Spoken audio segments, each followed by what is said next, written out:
that Trapper is trash. This is something you've probably heard already.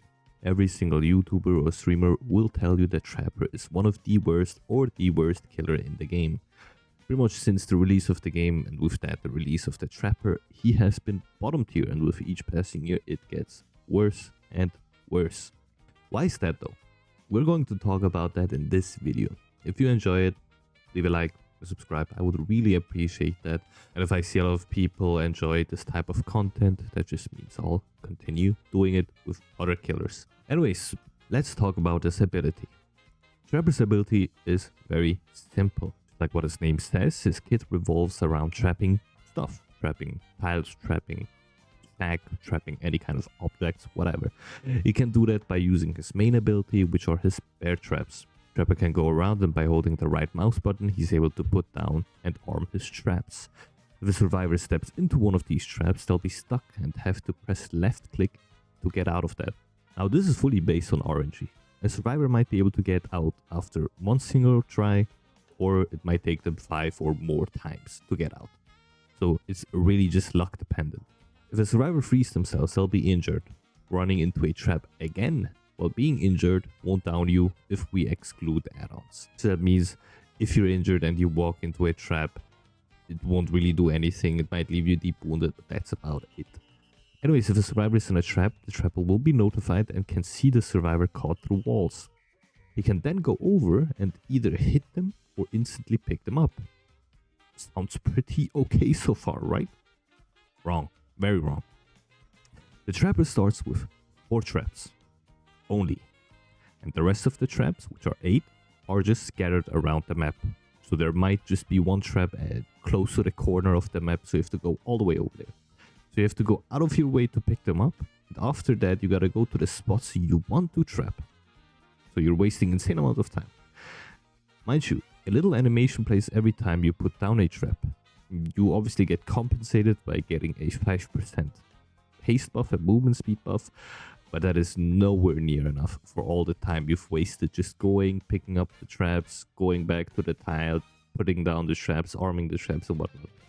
By the time you trapped everything, 2 or 3 gens will probably pop if we're playing against survivors who are just clowning around. And that makes the game close to unwinnable after that. Having the traps be RNG sucks as well, due to the survivors being able to leave after one attempt, leaving you pretty much empty-handed, and nobody wants that. Additionally, the survivors can go and disarm your trap relatively quickly. You will get notified, but by the time you reach the disarm trap, there probably won't be any survivors. So that means somebody can literally just follow you around while you put down the traps, and when you're far enough, they'll just disarm the traps instantly. This can be prevented with an add-on called Bloody Coil, which will injure them if they're healthy when they disarm a trap, but that won't fix the core issue this character has. And you obviously have to go all the way back and arm traps again, so wasting a lot of time again. And you better hope this isn't a survive with friends. You know, this isn't a whole team talking in a Discord voice chat, because they will be able to communicate with each other, and you can't do anything about that. They can just tell their teammates, hey, main has been trapped, hey, shack has been trapped, window has been trapped, this and this. What can you do about that? His add-ons make his life a bit easier. For example, the Iridescent Stone that resets the traps for him, or the Trapper Sack, which lets him start with all traps. But that still won't bring him up a tier. Maybe like half a tier. That's probably the highest he'll go, because he has a fundamental issue with his ability, or lack of ability. So the second point would be maps. The Trapper is incredibly map dependent. His already weak power will be even weaker when there is no grass, or there aren't a lot of walls to block vision and hide the traps, stuff like that. Especially after the whole map animation lightning update, whatever you want to call it, they did several years back, the game just got so much brighter, and the grass was reduced on all maps. His traps stick out like a sore thumb, so it's very, very easy to spot if you're paying attention. Now, if you're in a call with your friends and you're just playing around, whatever, you might just fall into a trap. That happens. But that obviously doesn't make this killer incredibly strong now because you weren't paying attention. You know what I mean? His entire kit kind of revolves around people just playing bad. If you're stuck on a bad map on Trapper, you might as well just accept your fate and try your hardest to play the game without an ability, because you're getting reduced to a M1 killer and that's about it. If you try putting a trap on a tile, the survivors will probably already know that you're gonna trap that tile and tread carefully. They're just gonna assume, well, it's a trapper, so the loops are gonna get trapped. But if you as a trapper try putting the traps outside of loops, there's a big chance the survivors will literally just avoid them by not seeing them, because they're just so far off the loops. You want to play around the loops, but if you just put a trap somewhere out there, there's a big chance it will never get a survivor. This character is really dependent on how focused and good the players are, like we talked about. The only time you can make him semi-work, I guess, is if you're able to put a survivor in the basement and then just try to camp around the basement. But there are several issues with that as well, because there's the anti-camp, so the survivors will be able to unhook themselves. Obviously, if you have everything trapped, it's very easy to capture them again. But even then, that playstyle is incredibly unfun for both parties, if you ask me, if we're being honest now. Because as the killer, you're kind of just stuck in the basement or in the shack. You just have to chill out, or in main, wherever the basement might be. You just have to chill there and do nothing until somebody comes, maybe. If people come, it's very easy to get a 4K. If they don't, well, they're just going to be sitting on gens the entire time. One guy is in the basement. It's just very unfun, very boring. Now let's talk about his ability kinda again, but his anti-loop. Trapper's anti-loop are his traps. But what happens if you see a trapper put down a trap? Well, very easy. The survivor will just run away to the next tile. Now the trapper can fake the animation, the trapping animation, but even then the chances of getting hit behind the pallet is pretty much zero. He has no mobility. He's a simple 115 or 4.6 meters per second killer, so getting to gens and patrolling them will once again use up so much time.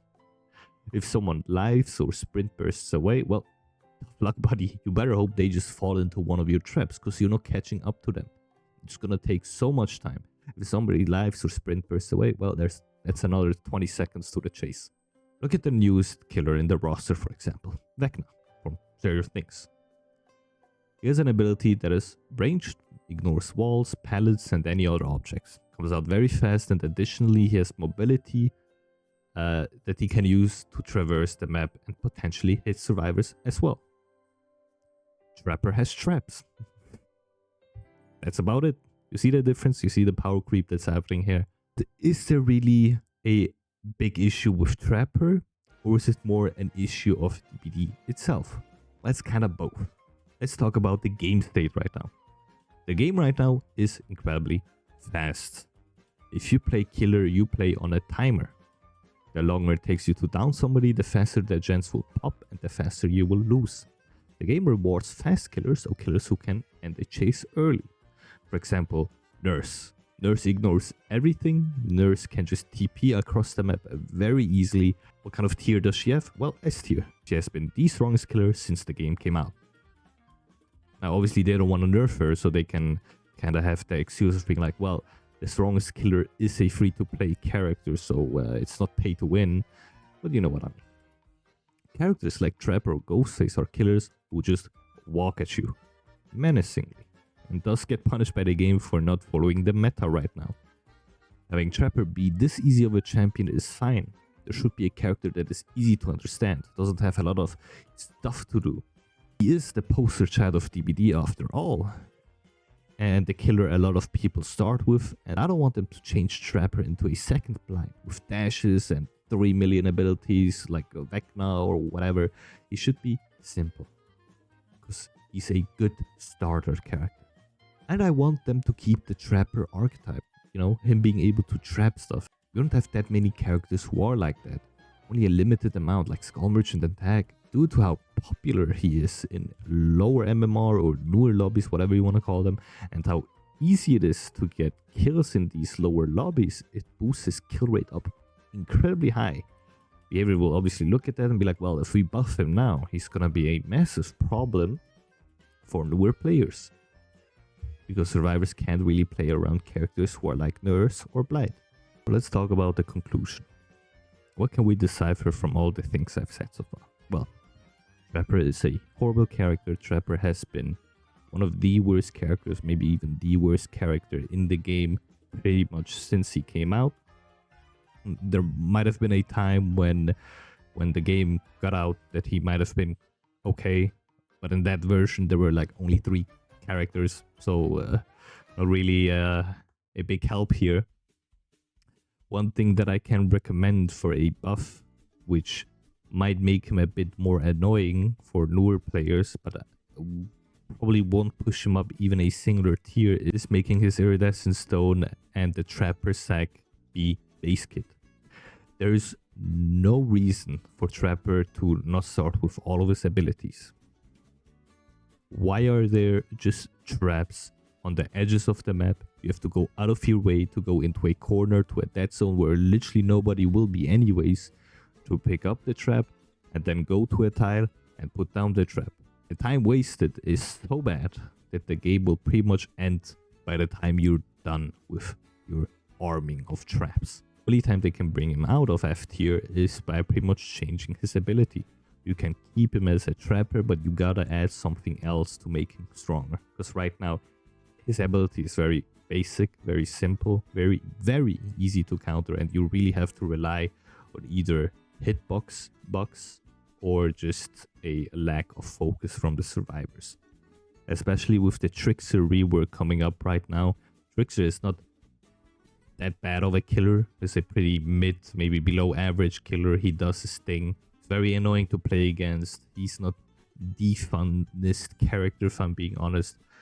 And they're changing him, they're reworking him, and he might be getting stronger. Same with Freddy. Freddy went through like 3 or 4 reworks because they just could not nail him down.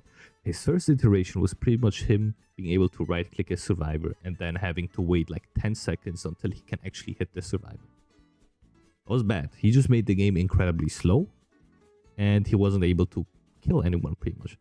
The same is happening with Trapper. He's really struggling to kill anyone because his traps are just bad. They don't do much. You really have to force a survivor into a loop that you already trapped and hope that they're not skinny enough to just evade them very easily. So anyways, this has been it. I hope I didn't forget any important points. If I did, please leave it in the comments. If you liked this type of video, please leave a like, subscribe. I'd appreciate it. Feedback is appreciated. Anyways, fellas, I shall see you guys next time. Bye bye.